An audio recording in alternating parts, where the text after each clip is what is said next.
Viime aikoina minulla on ollut vaikeuksia löytää aikaa lentää, mutta joskus sekin onnistuu.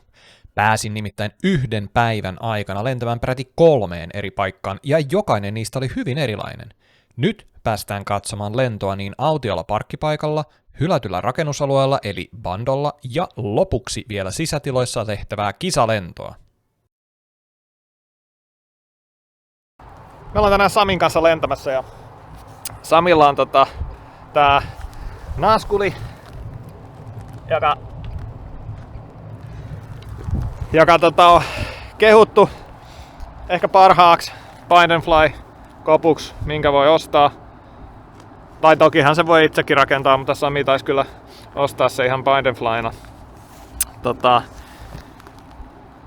Periaatteessahan Nazgulin pitäisi olla parempi kuin tää mun Roman, mutta tällä hetkellä ilmeisesti siinä on vähän yhteysongelmia, että lentäminen on vähän semmoista hazardia puuhaa, kun voi yhteys katketa koska tahansa, että jotain pientä vikaa, mutta ei se silti estä sitä, ettei sitä lentää voi. Pientä riskiä vaan. Pitkän lentotauon jälkeen otin ensin hyvin varovaisesti. Lentäminen tuntui oudolta, mutta hiljalleen alkoi taas tuntumaan palata lentämiseen. Ainakin itselläni usein ensimmäinen akullinen kestää päästä taas vauhtiin ja lentäminen on kankeaa ja epävarmaa sen aikana.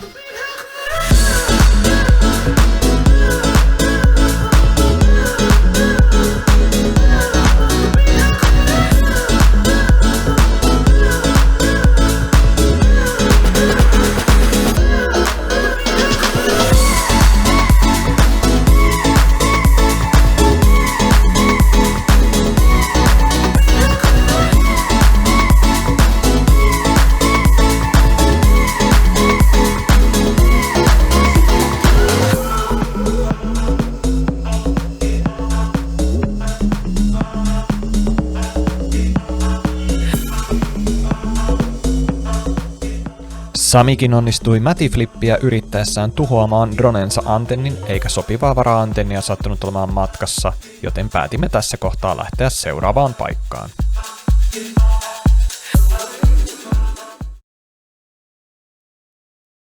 Tiemme vei hylätylle tehdashallialueelle. Ehjät ikkunat olivat harvinaisia ja seinät olivat kokeneet säälittä tuhoja erilaisilla tavoilla. Mitä parhain paikka siis lentää FPV-dronella ilman pelkoa turhista omaisuustuhoista, paitsi ehkä oman dronen kohdalla.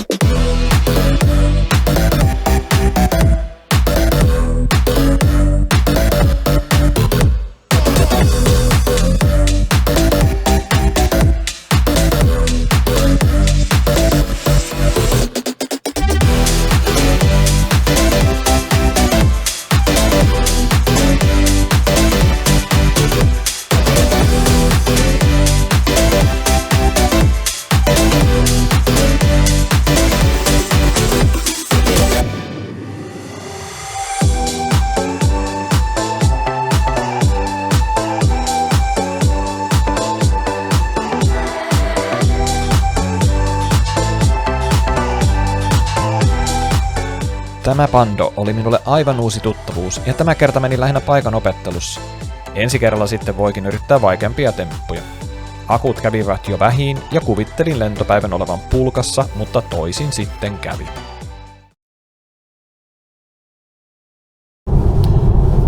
Joo, sitten tuli tämmönen extempore tähän vielä päivän päätteeksi.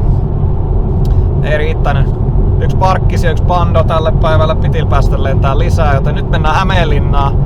Ensimmäistä kertaa sisätilalentämistä, eli siellä on paikallisen dronekerhon vuoro tämmöisessä urheiluhallissa ja mennään sinne lentää. Meitä on täällä muitakin kyydissä nyt tällä hetkellä.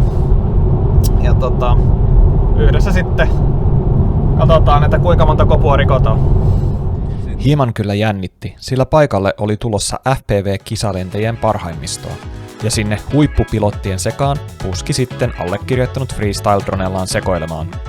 Turhaan jännitin, kaikki toivottivat minut tervetulleeksi mukaan. Aluksi Aleksi Rastaan johdolla rakentelimme kisaradan sisähalliin, jonka jälkeen pääsin elämäni ensimmäistä kertaa kokeilemaan niin sisälentoa kuin oikeassa elämässä FPV-kisalentämistä. Ei mennyt ihan samalla tavalla kuin simulaattorissa tämä, sillä itse lentäminen kuitenkin jännitti suoraan sanoen aivan pirusti.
Päivä oli ollut pitkä, mutta hieno. 3 täysin erilaista paikkaa lentää saman päivän aikana ja lopussa vielä huipputason pilottien kanssa lentämässä. Pakko myöntää, että seuraavana päivänä tuli hieman googlaitua, että mitäs sellainen kilpailudrone oikein vaatisikaan.